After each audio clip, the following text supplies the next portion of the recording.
Welcome back, everyone, to another episode of College Hockey Talk. On today's podcast, I'm joined by freshman from the UNH hockey team, Robert Cronin. Robert, thank you so much for coming on. How's everything going? Yeah, thanks for having me. Everything's going great. Starting to get the second half going, so just happy to join the podcast. Thanks for having me. No problem. And obviously, the first half of the season is over for you. So I guess my first question is, how would you evaluate the first half of the season? And I guess how would you kind of go over your team's performance as of now?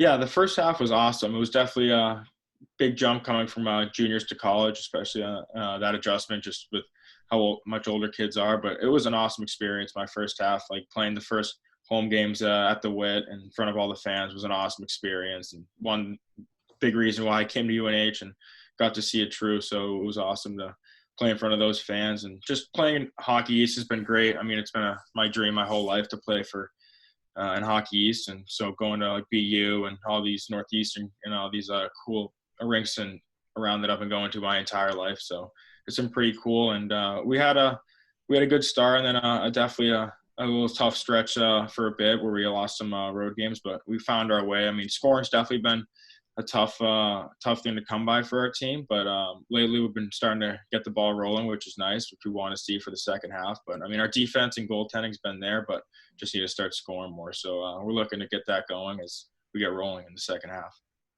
Yeah, did you watch like Hockey East growing up? I'm just curious because I was a kid that every Friday night and Saturday night in Essen, I was watching Hockey East. Like that was that's why I got into college hockey, just because like it was just fun watching those games and going to those games as well. So I don't know if you had that experience as well, because I know you're a Mass kid.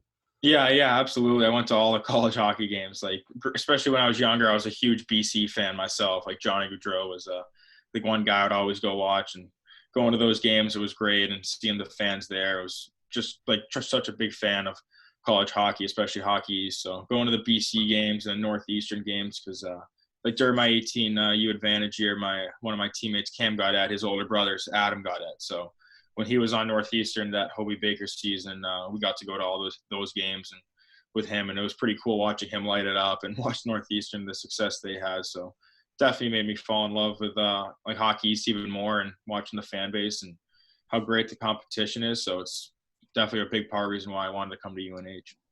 Oh yeah, no, I was a big Jack Eichel guy, so I don't know if Yeah. since you're a BC fan, I don't know if you were a big fan of his or not, but I was a big Jack Eichel guy, and I also love Makar too. He was fun to watch when he played for UMass. Yeah, watching Makar, it's crazy how much he dominated college hockey and Oh how yeah. dominating the NHL now. So, I mean, people saw a glimpse of it at UMass of how good he was going to be. And yeah, Jack Eichel, I mean, you look at him, just a freshman, 18-year-old coming in. Like, I came in as a 21-year-old, and I couldn't even imagine coming in as a true freshman and dominating and having the season he had. So, just goes to show you the type of player he is and how special he has been. Yeah, no, in my opinion, I think he's the greatest college hockey player of all time. I know people will disagree with me on that, probably because like there's guys who've came before my generation that have played better than him, I assume. But from what I've seen from my just time being on this planet, he's the best guy I've ever seen play college hockey.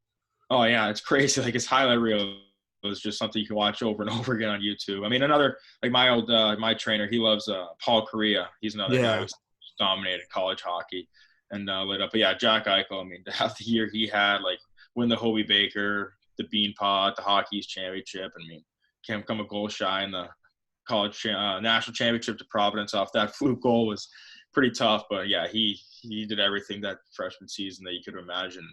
The only reason why I didn't go on was because Connor McDavid was there. So Yeah, no, I always thought Eichel was better than McDavid because I never watched McDavid play live, so I just assumed that Eichel was always going to be the best prospect. But then, like, once I've seen McDavid, I was like, all right, I see why people like this guy better than Eichel. But no. originally, I thought Eichel was better than McDavid, but I think most people probably felt that way who lived here in the East Coast. Yeah, absolutely. Like Eichel's a big fan around here, especially everyone was wanting him to come to Boston instead of go to Vegas. But Oh, yeah, yeah. like him and McDavid, it's unbelievable. Like they're generational talents, and you see how fast McDavid can play and make plays around the ice at that speed. It's awesome. So hopefully Eichel can get back and get healthy so we can watch him. Oh, yeah. More. I think he's starting to skate with Vegas, so that's a good sign. And yeah, no, it's kind of disappointing how Buffalo handled his injury. They should have handled it better, but at least he's with Vegas now, and that's going to be the team of the West, in my opinion. Yeah, absolutely. Yeah, you look at how good they are right now without Jack Eichel, and then you throw him as their top center. and I think, like you said, like I think it's them in Colorado, honestly, and I think they have Colorado's edge right now with how deep they are, especially with goaltending and on the back end. So it'll be cool how the season unfolds. Oh yeah, definitely. And just talking about that 2015 draft class, not just those two guys, but you just look at like who was picked like in the first and second rounds. It's pretty unbelievable. And just to think about, if Austin Matthews was born like 3 months earlier, he would have been part of that draft class. So imagine McDavid, Eichel, and Matthews being the top 3 picks. That would have been insane. Oh, that would have been crazy, right? Imagine that third team getting him. But oh no, like imagine Matthews in that draft class would have been crazy. But I just remember that draft class, especially like being a Bruins fan and how Hmm. like the 3 picks they had. They got Senchinen, or that's how you pronounce it, Yeah, Zaboral and Rusk, and the next 3 picks after were like Kyle Connor, Thomas Chabot, and Barzell. Barzell. That's right, yeah. And then later on was like Eriksson Ek and Aho and Hmm. Kaprizov and Konechny. So it's just like Bruins missed out on that one big time. But Oh no, yeah, that draft class is crazy. And like you look at the redraft, it's the best draft class of all time, my opinion, honestly. yeah, no, the Bruins botched that one pretty badly. I was, yeah, no, that they probably cost themselves a cup actually because of it. Because if they had just Barzell or Shabbat on that 2019 team, I bet you they beat the Blues. Oh yeah, If I had to be honest with you. yeah, absolutely. I totally agree. Yeah, I mean they definitely could have used him, or at least maybe 2 more or 3 more of those guys. And Hmm. Bruins could be a completely different team now, but everything happens for a reason. So I guess so. Well, now kind of jumping back to your career with UNH. So I guess what have you taken? What have you learned from your freshman year so far? Playing in Hockey East and playing some of the non-conference teams you've played so far. yeah, I learned that college hockey is it's a lot more physical, a lot stronger. I mean, you have a lot more older kids. Like the age group is like seniors to freshmen. So you have basically 03s to like 97s out there this year. So it's a lot older and a lot stronger between the age gap. But it's been awesome learning how to play in front, handle pressure. Honestly, is one thing I could say is like playing in front of these fans and playing in away games. You can't get a little nervous, and you gotta play well every night. So and like no game is going to be easy. I mean, every night I know anybody can beat anybody, and so you got to prepare really well for every game. So just playing in Hockey East has honestly helped me learn to like not take any shift or any game for granted, and honestly go out there every game and play as well as you can, because you're going to need to, cause especially how good these kids are. Now, what's been like the biggest improvement you've made to your game just playing college hockey this year? I definitely think my details all over the ice, especially like within the systems of like forechecking and in the D zone, especially my D zone game. I think of my coaches have really emphasized that, and little details that like a lot of people take notice that really will help you make the game easier, and like not cheating the game is one thing. Like you play the game right and it rewards you, and just playing with strength too, like playing to my strength, and playing you protecting the puck well, I think, is another thing. Well, as kids are really physical now, and it's all about like protecting the puck and possession and what you can do with it when you can hold on to it as well. So I think those are some few things I've learned, but it's been an awesome experience. And just talk about the adjustments you've had to make as well, being a freshman, obviously playing with older guys. Is it kind of like the mental side, just making those decisions with the puck, or is it kind of just the speed of the game in general?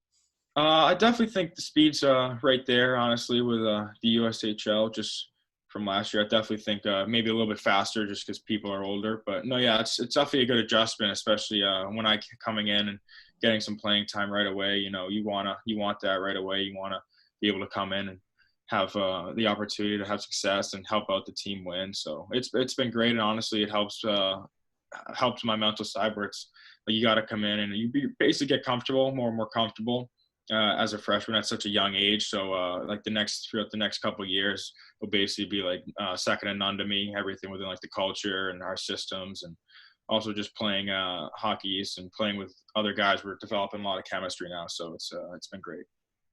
Now you got your first collegiate goal against Union this year, first game. How did that feel to get that goal off your chest? And I guess who'd you call first after that was scored? Yeah, that game that was pretty cool. Yeah, it was our first game at home against Union, so it was a pretty packed crowd. Like the student section was basically sold out, and got it on the power play. It was a great feed from Jackson Pearson to make it 1-1, and yeah, it was pretty special. I had my family, like my mom and dad and my brother, and a good friend of ours was in attendance, so it was pretty special for them to be there and see me get my first goal in my first game. So was really special. And the first person I called a couple of my buddies after, because they were all pretty pumped for me. So I just gave them a call and said congrats. But besides that, a couple of family members. But no, yeah, it was really special to get that on that night and to get the fish thrown on the ice for the first one of the UNH season. Yeah, it's pretty cool, and that's also nice that you didn't have to do too many phone calls just because your whole family was there to see it. Yeah, absolutely. Yeah, so it was great for them to experience it firsthand rather than watching it over a screen. But yeah, absolutely. Now, what's your thoughts on the whole fish tradition? Just because I don't know, were you aware of it before you went to UNH? Just because first, like every time I see it, find it kind of, I guess, odd. I think it's kind of a cool tradition, but I do find it kind of weird. Not gonna lie. Yeah, no, it's a pretty cool tradition, honestly. Like I remember seeing it when I toured here on my first game, and just watching YouTube videos about it. Just the tradition. I forget the real reason why they do it, but yeah, the fish is something pretty. They just throw on the ice every time you score the first goal of the game, and the guy goes out there in the yellow fisherman gear and shows it up to the fans in the student section. They all go crazy. So, I mean, it's pretty cool when that happens, but I'm not really 100% sure why they do it. But, yeah, I like the fish and the throwing of the fish, so I don't mind it. Now, was an adjustment playing at Witt just because the ice surface is so much bigger than like normal ice surfaces in the USHL?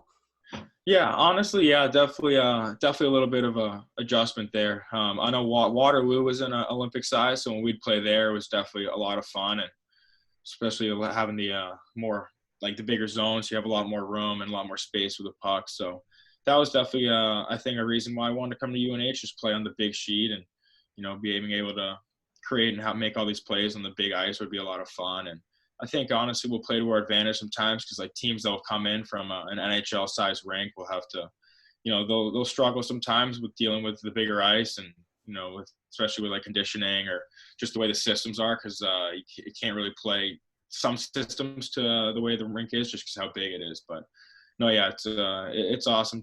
Bit of adjustment definitely playing for that rink, but it's been awesome ever since. Yeah, as an adjustment for your team to go to the NHL size rinks on the road, or not really, since you're kind of used to playing it. So it's more of an advantage for your team than for others. Yeah, absolutely. Yeah, going on the road too is definitely especially our second weekend was Arizona State, and their rink they're playing at now is still like the town municipal rink, not their big nice facility yet. So that rink is smaller than NHL, so we go from playing on the Wit all summer and scrimming there to playing our first road game on that ice. So it was pretty tough adjustment. That's one reason why I think we had a tough weekend there. But yeah, no, it hasn't been too bad, and we'll go practice a town over at the NHL rink there sometimes when we need to get ready to adjust to that ice. But it's been pretty fine so far. Yeah. No, Arizona State, like that's probably a cool road trip though, nonetheless. Like going like it's kind of like a vacation in a little bit just because it's such a nice area.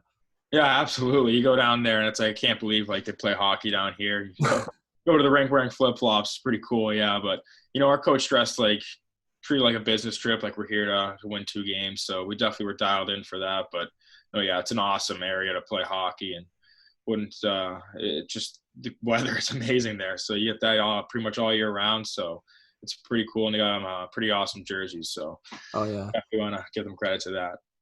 Yeah, no, I'm trying to think. I think that new rink's coming next year, which should be exciting because I heard the visiting locker room at the ASU rink is the worst one in entire college hockey. I'm Yeah. assuming I don't know if you agree with that. Yeah, we were in the club hockey room, so it wasn't too bad, but definitely like tight quarters with like the equipment room and all the medical room too. But yeah, no, it wasn't too bad. But yeah, they're supposed to get that new rink next year, and I have a couple buddies who play there, so they're excited about that. And Oh when yeah. they get that new rink, I mean, it'll be a pretty hot spot in college hockey, I think. Oh yeah, for sure. And they're going to get some good non-conference games coming to ASU as well, which is something I think that's going to help grow the game even more because you kind of hope to see more schools out towards the West Coast get college hockey teams because you just want the sport to expand. Yeah, absolutely. Yeah, you want to get more West teams like Pac-12 are pretty cool if those teams start getting some college hockey teams or even like down south, maybe some SEC teams because they have great football fan base. So Yeah. anyway, to grow the game it's awesome. Now talk about what it's like playing with Pearson, just because he's the guy who feeded you your first goal, but the dude's an absolute stud, and I feel like no one talks about him enough. No, yeah, I remember like going in, my coach was telling me all about like I think you're gonna be playing with Pearson to start the year and all that. So, I mean, I know why who's like he's a great player, but yeah, Pearson's awesome. I mean, he's a great player, like I said, and he's a great skater too. He's got a great mind for the game on all three zones, and he's a good center too. So he's good in the D zone too, and he can make plays with his feet, and he's got a great shot, and his playmaking ability is second to none. So playing with him is awesome. He makes the game easier, and it's been great playing with him. And yeah, he's been a stud. He's been Mr. Clutch for us. He's had like 4 or 5 game winning goals and always gets us going. So yeah, it's been great playing with him. And he's a pretty underrated player, especially being a 99 and going in as a true freshman. So he's kind of been looked over like the draft picks and all the big names. But I think he's a great player and will have a long career ahead of him. Now, one of the biggest wins that your team had this year was when you beat number 8 Providence at the Wit. Just how important was that win to, one, get your first conference win, but also beat Providence just because they kind of dominated your team the weekend before you played them in that game?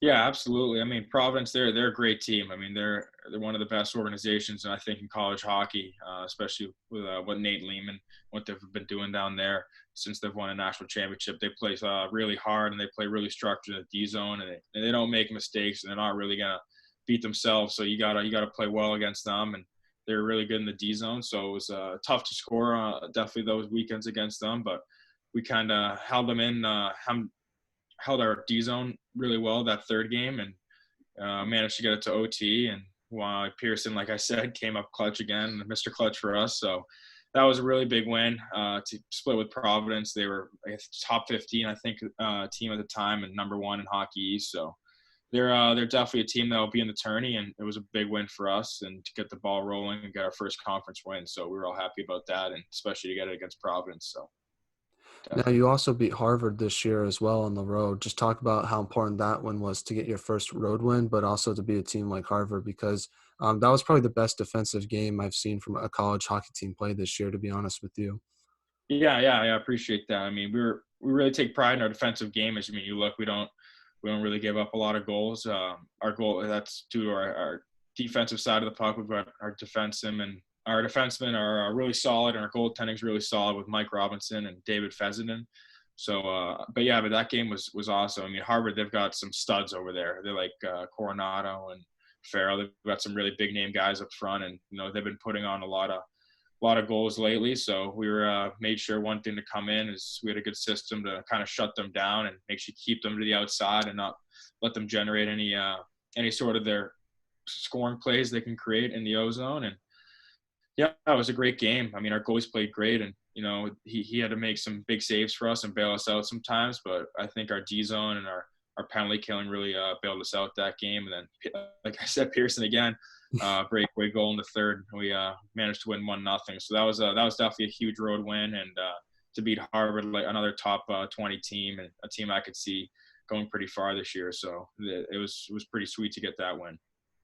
And how did you prepare for that team, like, defensively? Because they have, like you said, a lot of offensive weapons. They have Coronado, obviously they have Farrell, but then they also have LaFerriere, who I think is another good offensive player for that team. How do you prepare for guys like that, especially since their power play? If you throw those 3 guys out in the power play, that's a pretty good power play. Just that's a good first unit, nonetheless. Oh yeah. Their first unit sec, like it's crazy. It's almost like an all-star team pretty much. But no, yeah. I mean, our penalty kill is I think one of the best in the country, and we really wanted to stay disciplined and limit our penalties against playing them. And when we did take them, we were gonna trust our kill and trust our systems to kill our penalties, and especially D zone, we really wanted to stay structured, like really basically crowd them in their O zone, like our D zone, so they didn't have a lot of time and space to make and create plays and like I said, push them off the perimeter more so they couldn't attack in the middle. But I mean, besides that, yeah, we bear down really well, blocked some shots, and I think our goalie played amazing. So it was a great 1-0 win, and those are fun games to play, and like the gritty 1-0 wins where you got to battle for everything. So it was a big win. Now, one thing I want to ask about that win is, obviously that win against Harvard was one of your only road wins you've had this season. So what are some things you feel like your team needs to do to have more success on the road, just because the record might not be where it's at currently? Yeah, I think we just have to, honestly, I think it's more about getting a better start and just getting a better jump, especially on the road. It's only like an hour. I mean, not too long down the road when we play our road games. So, I mean, it's been tough, especially when you go in to these cool environments. They have good fans, and it's hostile environment when you go to like BU and Northeastern. So, and those are really great teams who take pride playing at home, and they're tough road games to win. So, you got to prepare well. But I think just getting a jump off the start is the best part because you can get kind of get them on their heels and get a good jump and kind of hopefully pull it out the win the rest of the way. But besides that, I mean, it would be pretty cool to like go up to Maine and yeah, the road wins they're tough to come by, but like our coach says a lot, if you want to be a good team in college hockey, you can't. You got to sweep weekends, but you also can lose weekends. So if any way we can find a way to win on the road, or eventually back at the way to find a way to split or sweep, we'll do whatever it takes. Yeah, and obviously looking at the second half of your schedule, you have some road games coming up. You play BC, but then you also have games against UConn on the road, so some tough hockey opponents. So are those games you're kind of looking at and trying to change that with regarding the road games, I guess? Yeah, absolutely. Especially going into BC, they're a good opponent, especially they're a top Hockey East opponent, and we want to start, like we said, want to start generating more offense because we really think our D zone and our goaltending and our penalty kill side of the puck is great. But yeah, we just gotta just start getting on teams early and start scoring more and getting more secondary scoring and really putting teams away because I think if we can score 3 or 4 goals every game, we're gonna win a lot of hockey games. So I think especially going into BC and UConn, two top Hockey East teams, will be definitely tough road games. But hopefully we can turn the tide and get the ball rolling with a couple wins. Now, talk about your freshman class. How have you guys gotten to know each other so far this year? Just because I feel like there's guys from different areas of the country, which I think is kind of cool. Yeah, no, it's been awesome. We came over in the summertime for a month, and we all stayed together in the freshman dorm that we're in now. Like Alex Gagney's from New Hampshire, Liam Devlin's from Mass, so was Connor Sweeney, and then Will Margell is from Maryland, Colton Hewer's from California. So, and they're all from different teams and different backgrounds. So it's been cool to meet them and be acquainted with all of them. They're awesome guys, and I love the freshman class, and really happy to spend the next 4 years with them. And we've gotten to know each other, and we're gonna live all together next year. So it's been an awesome and time, and spending the next 4 years with them is going to be great. Yeah, and do only so all the freshmen have to go to UNH for the summer for the month? Or just like a freshman thing, or is it like a whole team thing? I'm curious about Uh, that. I think last year, the summer before, they didn't because of COVID, but last year we went for I think just a month just so we could get used to the school, so it wasn't too big of a jump coming in right away Yeah. with like all the students coming back. So we just went for a month, but I think what they usually do is they'll have the whole team come for 2 weeks, and then you'll just like work out, skate for 2 weeks, and you'll just head home. But yeah, we spent the month here. With a few kids spent the whole month with us, and then like a few kids here and there came in each week. So we got to meet pretty much every kid on the team before we got to school, which was great, and get acquainted with all of them. So it was definitely a good experience coming in the summer. That's awesome. And obviously being in the dorm rooms, how's that experience like? Are you Yeah. excited to get out of there once you're a sophomore? Yeah, no, it's nice. Yeah, I don't mind the dorms. It's nice, like living so close to the guys upstairs, and the dorms are pretty fun. But no, yeah, I'm looking forward to get out. Just I think because my bed's pretty small. It's not the comfiest either. So looking forward to getting my own room and a nice queen bed to really sprawl out on when I get some sleep. Oh yeah, definitely. That's definitely important after scoring some of the goals you've scored this year. You need some Yeah, good night's sleep. So yeah, right.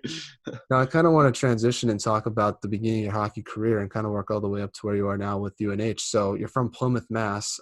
Just talk about growing up there. How did you start playing hockey? And is the Rock worth the hype as well? I have to ask that. Yeah, right. Yeah, the Rock is it's not worth the hype.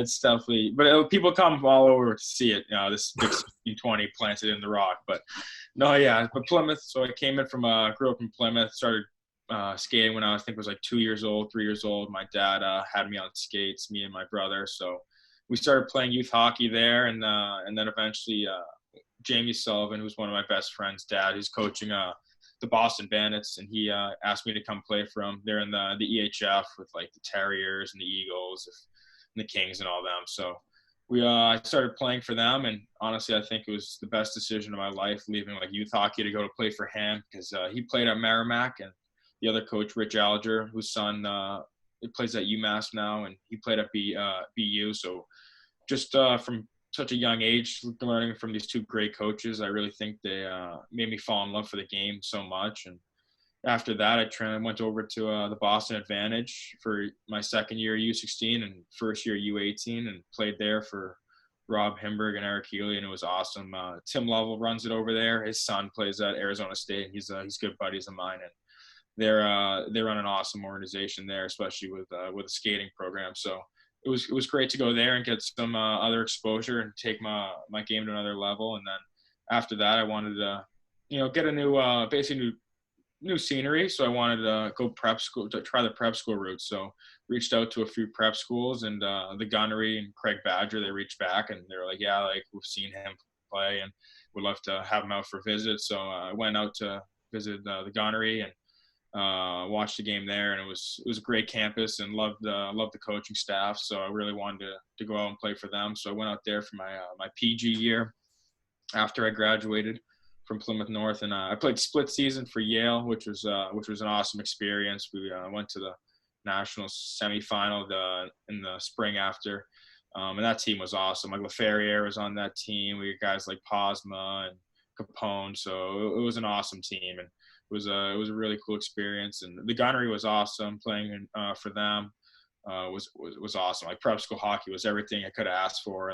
The fan sections, and it was amazing. It honestly just got me so excited to play college hockey, because just even more hype around it. But like prep school was great, and played there was awesome. Like Alex Jeffries was one of my line mates there, and playing with him was awesome. He's at Merrimack, so it was great to play with him. And then after the Gunnery, I got drafted that summer to Dubuque, and went out to Dubuque for the next 2 years, which was the best, most fun I've had playing hockey, honestly.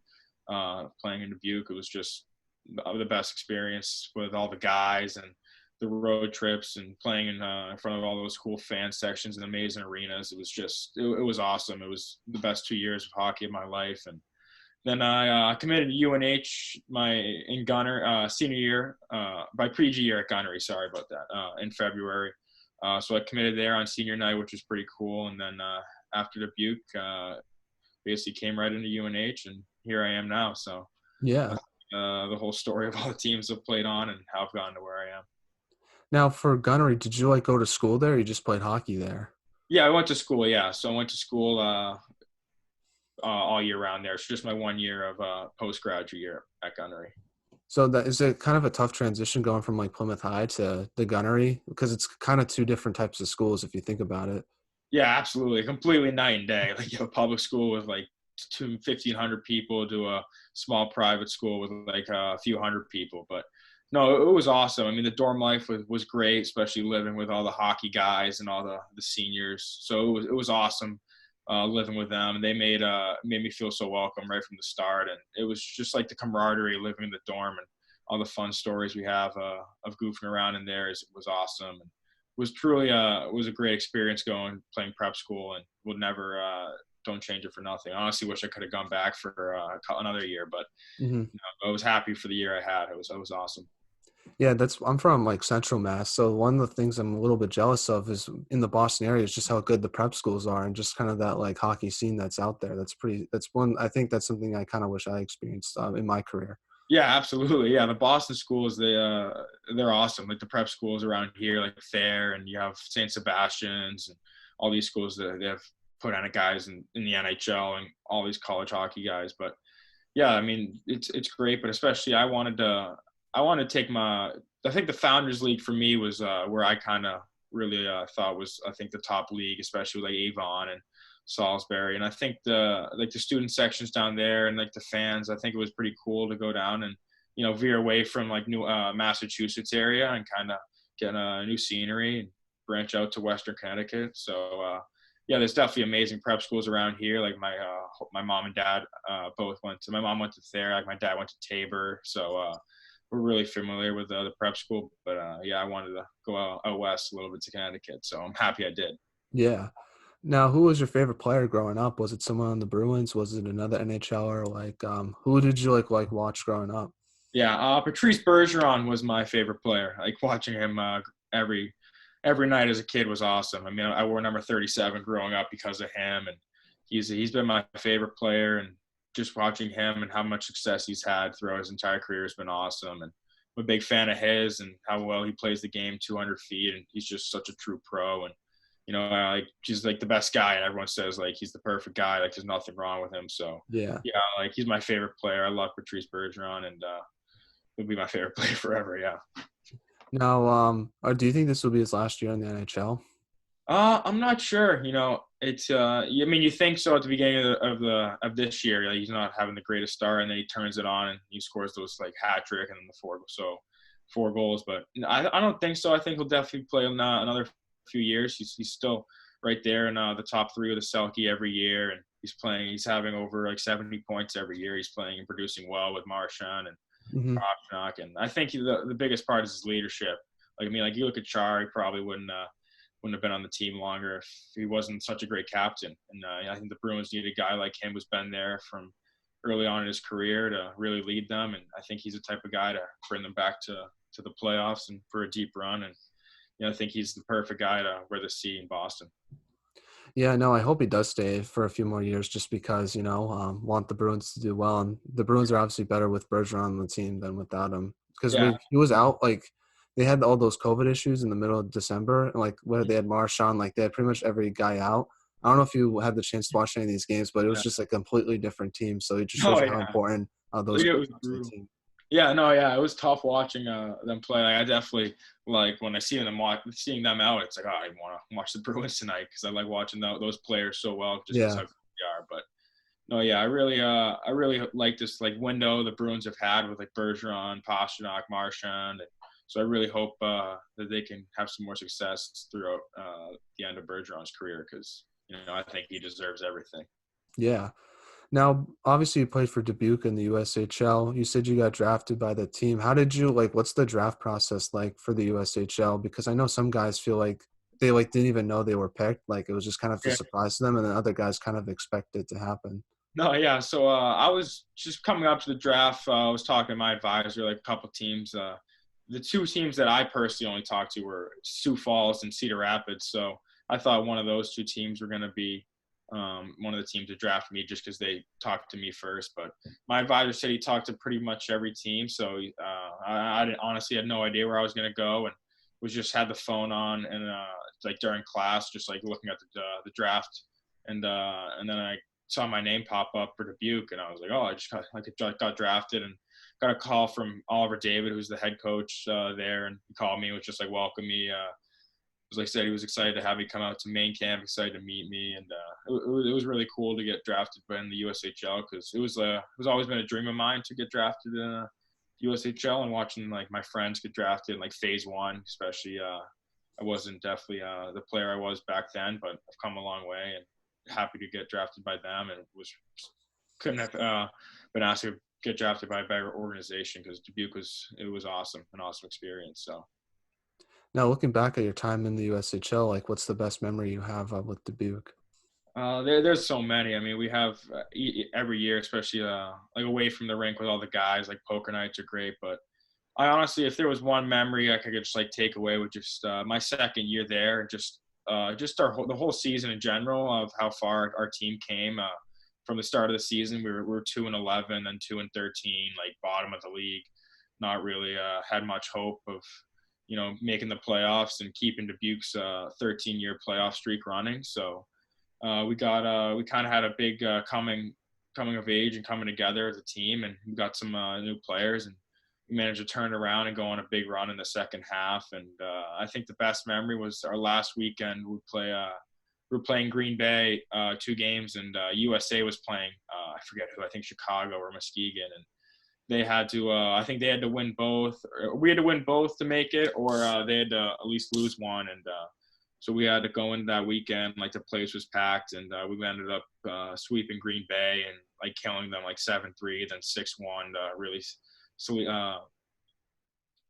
concrete ourselves in the playoffs. And it was awesome, to keep that streak going of 13 years running of postseason berths for Dubuque. And, the fans were so pumped, and it was an awesome experience keeping that streak alive.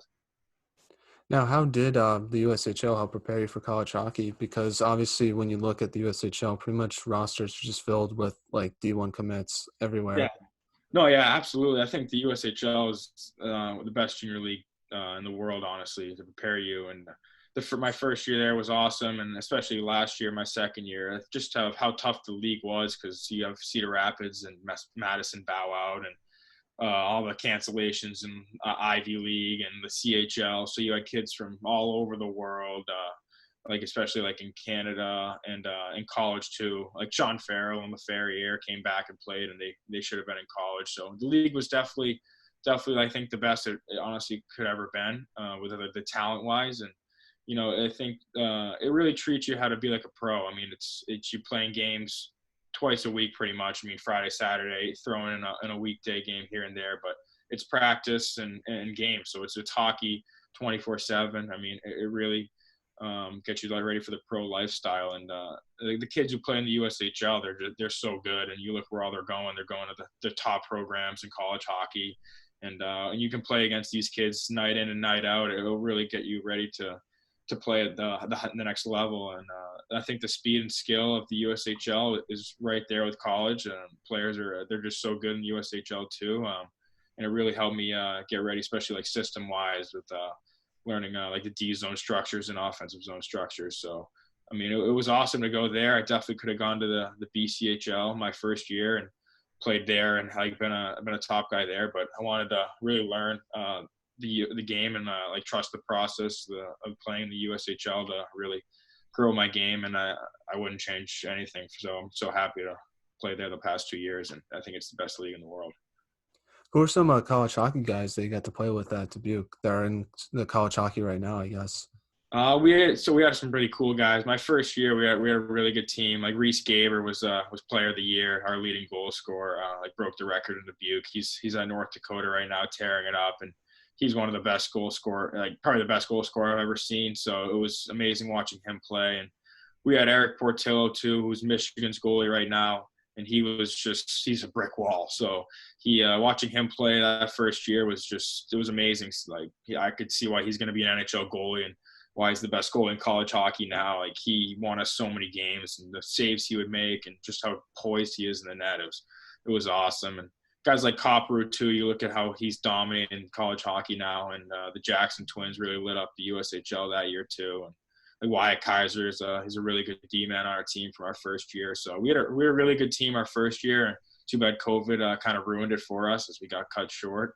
But no, yeah, there were some pretty awesome guys. And then second year, like Stephen Halliday and Kurth, they're still there now, and they're awesome players. They're gonna be great players for a while, and they're laying it up this year. And we also guys come in like Henry Thrawn came in from Harvard. He's an outstanding defenseman.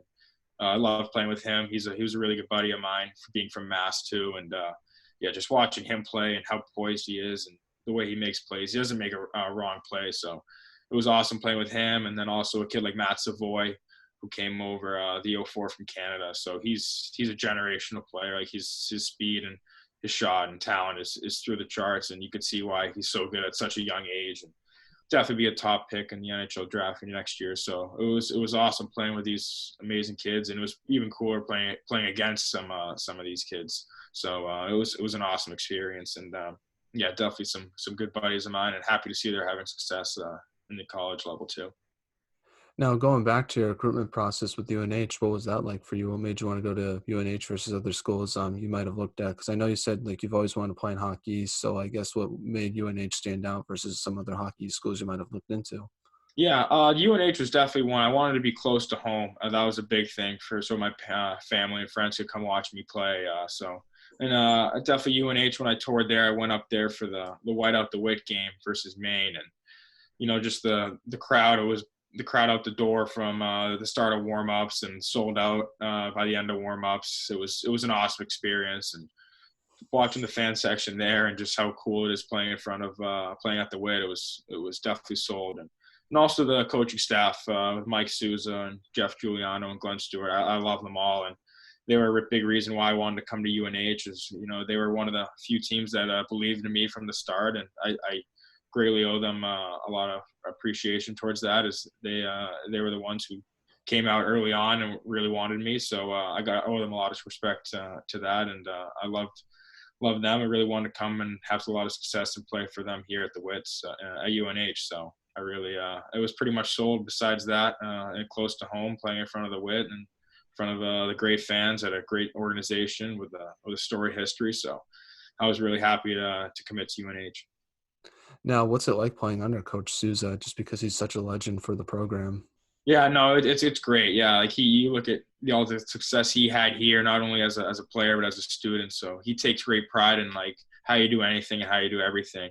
And I just taken pride in on the ice stuff and off the ice stuff. It's been great playing for him, and he takes a lot of pride in details, especially with a lot of stuff. So you gotta be sharp, and you gotta take everything like a pro and treat everything like a pro. So I think he's definitely helped me get ready for the next level, and it's been an awesome experience, and really happy to play for Coach Souza. And there's no reason why UNH chose him as the next coach under Coach Humili. He's just got such a great storied history, and he's going to have a lot of success here. So my last, I guess, question before the non-hockey segment is, I guess, what have you taken away from your college hockey experience so far? Just take everything don't take anything for granted. Honestly, it's been an awesome experience playing in front of the home games and all the road games, playing like I said at Hockey East, all these different venues that I grew up going to. So it's just take everything in. I mean, it's as all the seniors say, it'll go by in an instant. I can't even believe the first half's already over my freshman year. So gonna take everything in of these all 4 years, because people say like it's the best 4 years of your life as playing college hockey. So definitely want to soak everything in and make the most out of my time here and with all these guys, and make some memories and friendships that'll last a lifetime. So we're now in a segment I like to call the non-hockey segment, where I just ask you some non-hockey questions just to get to know you a little bit more off the ice. Perfect. First question to you is, what's the most interesting thing you've read or seen this week?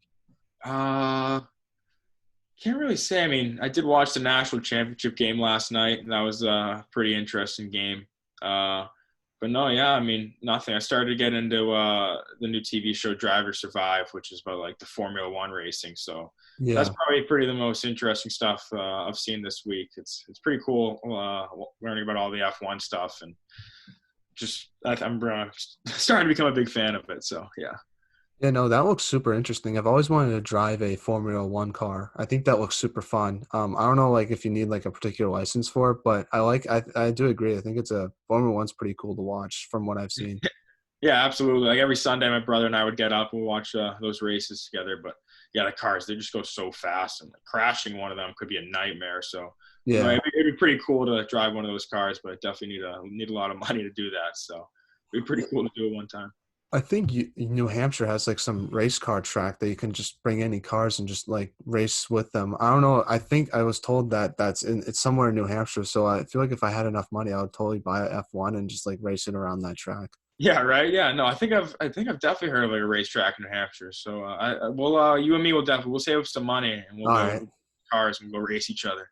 That sounds fun. Yeah, no, that. New Hampshire. Are you a Verstappen guy or a Hamilton guy? I'm a Hamilton guy. I am a Hamilton. I love Lewis. Mm-hmm. Yeah, I like him and Verstappen and Ricardo. I like Daniel Ricardo too. So Nice. But at the beginning, I like that TV show makes you like hate Verstappen. So, but then you learn to love him, and seeing him win it this year was pretty cool. So Yeah. big fan of him. Yeah, and I think the one thing I love about Formula One is just the ads. Like, it's all for stuff like that no one can afford, like Rolex and stuff. I think that's hysterical.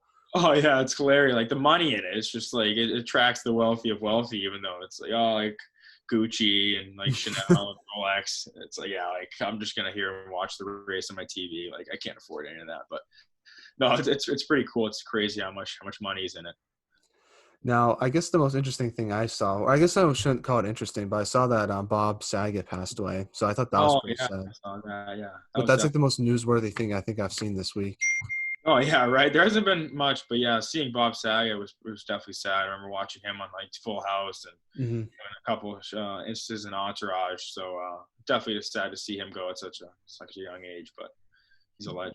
So. Yeah, no, I try not to pay attention to the news too much. It's just all depressing stuff with the pandemic now. I Oh can't do yeah, it anymore. So so normally if like a news story comes like out, I usually if it's probably been out for a few days, I just hear about it like a few days later because I don't yeah. watch all that stuff.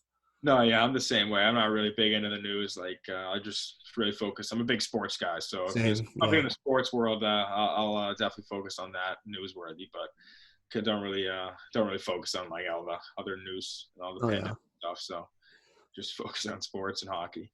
Same, same. So you and me both. I totally agree with you on Yeah, that. love it. Now, what music do you like to listen to?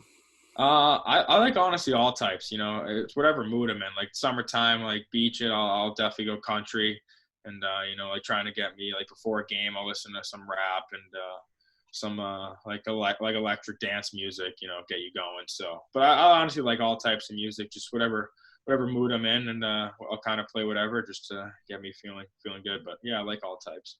Yeah, no, good beaches in Plymouth, or you can just go down the Cape. So you're probably Yeah. used to it. What's the best beach like you've been to? Plymouth Beach is it's nice, but it's so cold. That's the worst part. So like we're like the town right above Cape Cod, so Hmm. we have beaches, but like there's no waves and the water's freezing, and so it's like you go there and it's fine to go and on a hot summer day, and it's great to get some sun. But if you want to get to some nicer beaches, you want to go south or in the Cape towards like Wellfleet and like Yeah. Provincetown. So there's some nicer beaches down there.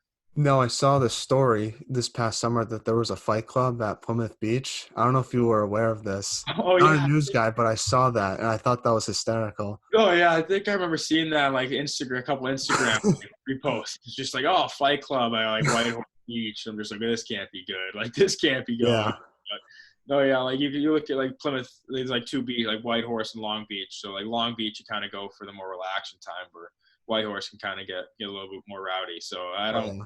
There's one beach it would happen. I'd definitely be White Horse. Wouldn't be surprised about That's that. what it was. I Yeah, remember right. them saying that, but like they broke the rule of Fight Club. You're not supposed to say it, so it probably went out of hand a little bit. But Yeah, I just right. remember Yeah, the police were one there, and it rule. was like a whole thing. Yeah, exactly. The one rule of Fight Club. So exactly. I wonder who the snitch was, but yeah, it's funny. Now, what is your biggest pet peeve?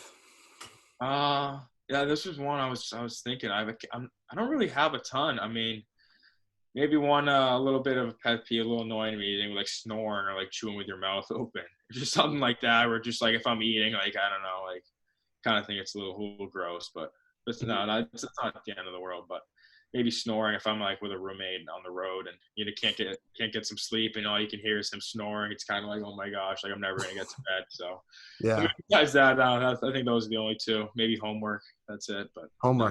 homework. I hate homework. Yeah, right. Can't. So even in college, I can't stand it. So, but Oh, right. usually there's ways, I guess, to manage it better in college, where you can Yeah. like have days where you like if you get it all done in one night, you don't have to do it for the rest of the week. So that's the one thing I do like about it.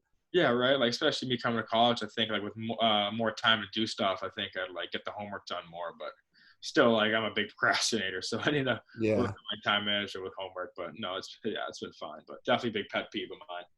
Who's a big snorer on the team then? There's a couple. Some of the guys like Jensen, Nikolai Jensen, his roommate Cam Gendron, will tell me all the time about how Jensen will snore all the time. I will throw a pillow at him, and he'll have to just wake up in the middle of the night. And my roommate will snore here and there, but no, yeah, there's a couple guys, but I don't want to throw too many people under the bus.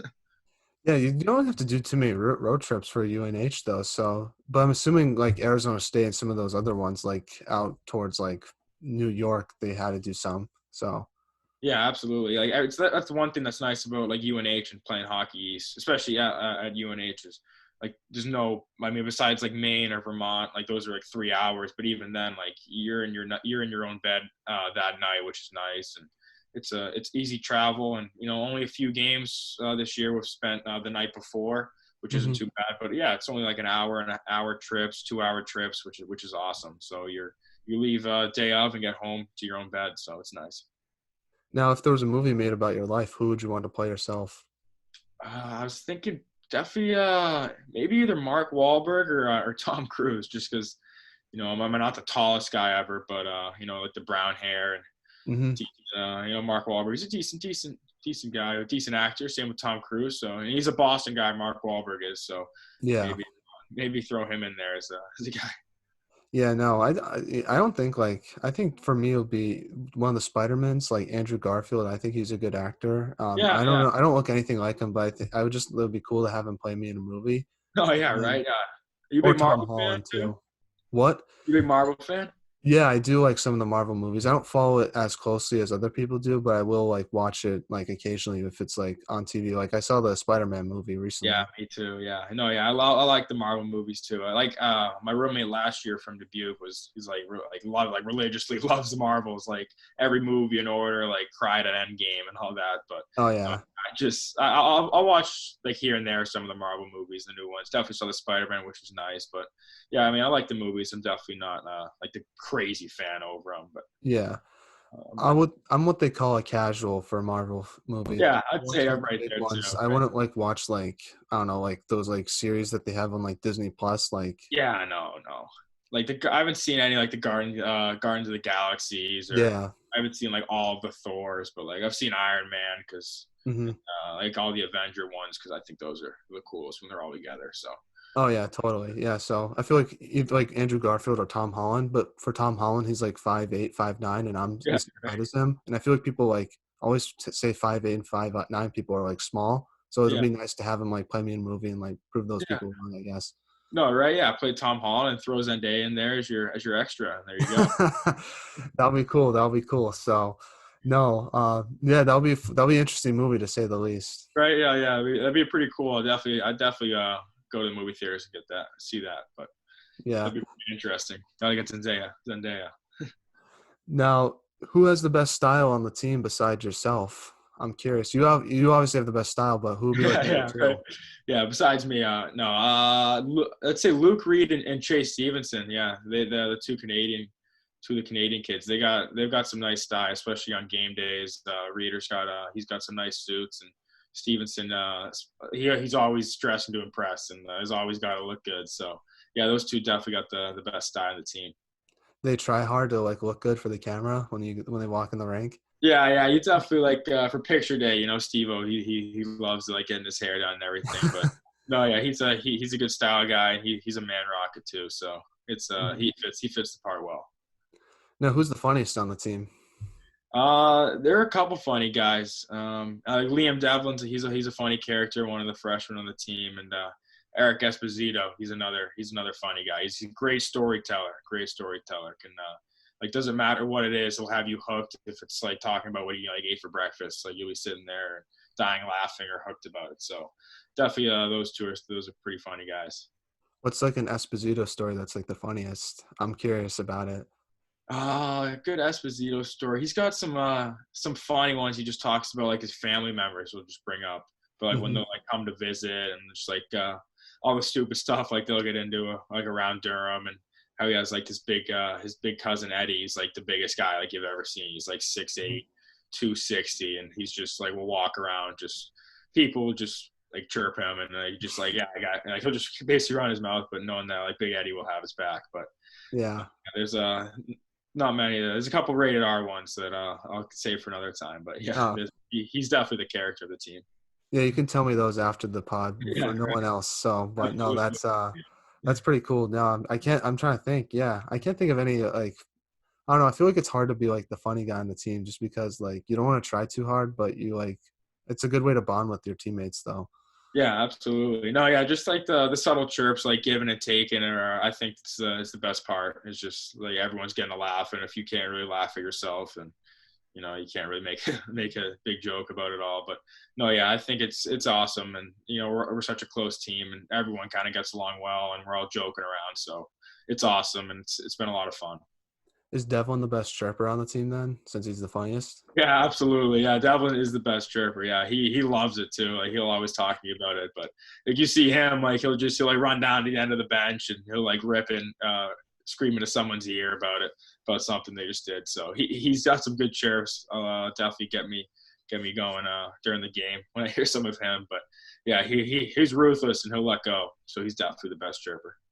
Yeah, I was watching a UNH game last season and they had no fans at the game, so you can kind of like hear a little bit of what was Yeah, going on yeah. in the ice. And there's this guy, I don't know if he's still on the team this year. His name was like Will Verrier, and he was just like barking at one of the guys on the team. It was pretty funny. So he's definitely a chirper if he's still on the team. Yeah, we have there's Will McKinnon and Ryan Verrier are the two defensemen. So one of them, they're both. I could see both of them being the culprit there. McKinnon could definitely, when he gets pissed off, he can really get going. But yeah, they're awesome. It's awesome playing for with those two. Do coaches chirp? I'm curious, or do they kind of stay back from it? Our coach doesn't really like us chirping. Like if Oh, we say something, he'll like slap you in the back of the head, or give you a nice little kick, and he'll be like, "All right, I'll shut up." But yeah. he doesn't really like the chirping too much, but especially doesn't like you talking to the ref. But he'll rip the ref a lot. Like he'll call them by their first name too, which I think is a little weird. He'll be like, "Hey Joe," like, and I'll be like, Hmm. "Joe," and like the ref will come over like they're buddies, and he'll just start ripping them. So. No, it's pretty funny, but no, yeah, our coach isn't a big fan of the chirping, but he'll do it himself. Yeah, but he probably did. I'm assuming all coaches have chirped in their playing days, so it's kind of funny how it works. Yeah, right. Like that's what me and Devon were saying. We're like, we love chirping. It kind of gets us like going. It gets us. Yeah. It's like part of the game. It gets us into the game. Gets us fired up. So, but no, yeah, it's fine. You throw us out of one. You just don't let coach hear. So. Oh yeah. Oh yeah. Or do it like when you're like before face off, so they Yeah, kind right. of. Like right before the play, then you're free game there when you're on the ice. Now I guess like who's the quietest on the team since you guys have a lot of chirpers then. Um, there's not many quiet kids on the team, honestly. I mean, I'd probably say maybe Alex Gagne. He'd probably hate me for saying that, but no, yeah, he's not that quiet. But when he gets in a situation that's a little uncomfortable, he'll kind of go church mouse and just sit Yeah.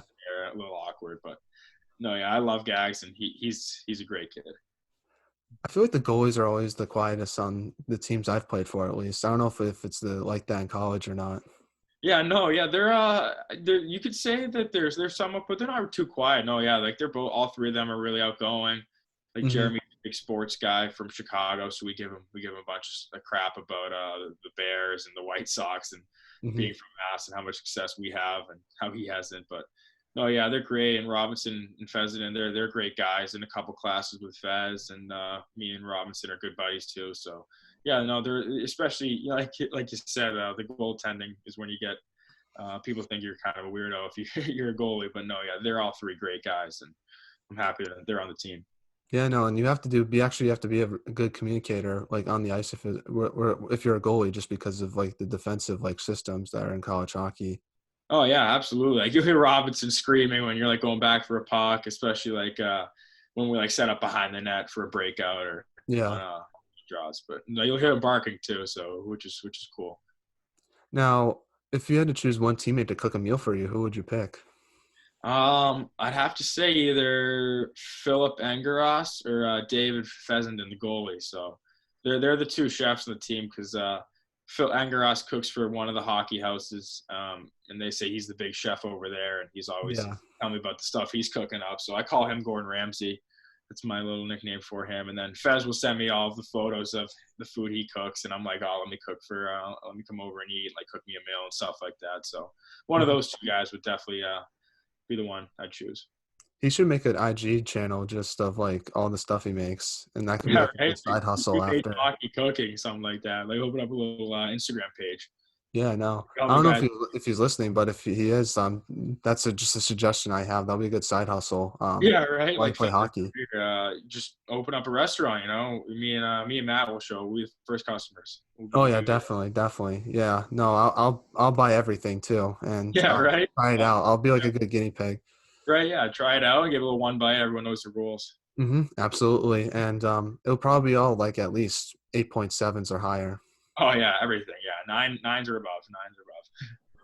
Now, getting back to some hockey questions, I guess this kind of relates to the chirping aspect of it, but should fighting be allowed in college hockey? I think it should. I think it would be cool to see the players police themselves, and Yeah. I think it would be great for the fans as well. But I know there's a lot of people listening that think I'm absolutely insane for thinking that way.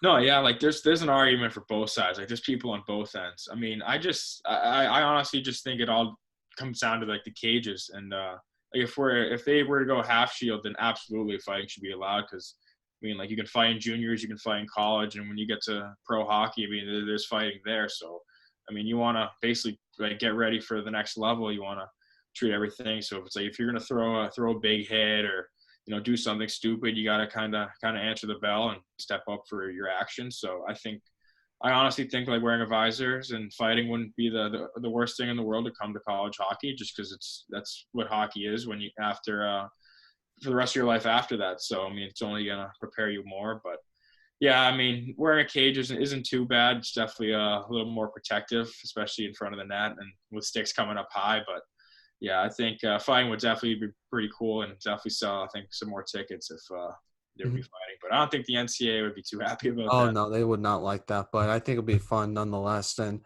even Yeah. if there's cages allowed, just take the helmets off and go. Right? Like, Yeah, like take them you don't off need like a center visor. ice. Everyone like circles around, so it'd be Yeah. pretty Is definitely it an something. adjustment to like go back to a cage after juniors? It was. I went from so I did a cage my whole life, and then went visor, and now I'm wearing a bubble just because I think the visor is just like I honestly like that. So Mhm. it was a little adjustment at first, just seeing out of a bubble and like having the cage hang down below here of the bubble. But I've gotten used to it. Definitely like wearing the visor more. You can kind of see everything much clearer. But no, yeah, it's been fine. I'm a bubble guy myself. I feel like people get chirped about it and it makes no sense to me. You can see much better with it than the cage. Oh yeah, right. They'd be like, roll down your window, buddy. It's like I can't hear you, and it's like, all right, like no worries. But like I just want to see, and Mhm. I don't mind it. So Yeah, no, the only thing that sucks is like, at least for like during the beginning part of COVID, like wearing the mask with the bubble, like it would fog up so badly. So like oh yeah, you had to wear a cage for that. But other than that, I'm more of a bubble. I'm definitely a bubble guy. When I first yeah, tried it on, I loved it. So yeah, absolutely. Especially I didn't know if I was gonna like it going from wearing a cage my whole life, but no, yeah, I'm team bubble now too. yeah, especially the only thing that sucks about it was like youth hockey when you had to wear mouth guards. Like it's hard to put the mouth guard like in the bubble cage, but Oh it's yeah, much yeah, easier to do it with the cage. But like other than that, like it was I personally prefer that. I think it's all whatever you prefer. yeah. Honestly, it's just preference, but yeah, the mouth guards like hanging in, but I'd always like keep it on the side and it would fall out, and then I'd lose it. So I'd go through a lot of mouth guards, but yeah, it was definitely easier on the cage getting the mouth guard in and getting a sip of water. I think it's a little easier too. Oh yeah, oh yeah. You had to cane the mouth guard too when he like Yeah, tried to right. beat Like you from they the hang side on. or Steph Curry it. That's how I. Yeah, That's a little Steph Curry, Patty Kane it. Yeah. yeah. I never understood how they could do that. I couldn't chew on that like all day. Oh It no, was yeah. so weird. Just all day. Yeah, it's weird, but it's a little comfortable. Now, last question, I guess, is what advice would you give someone who wants to pursue a career in college hockey?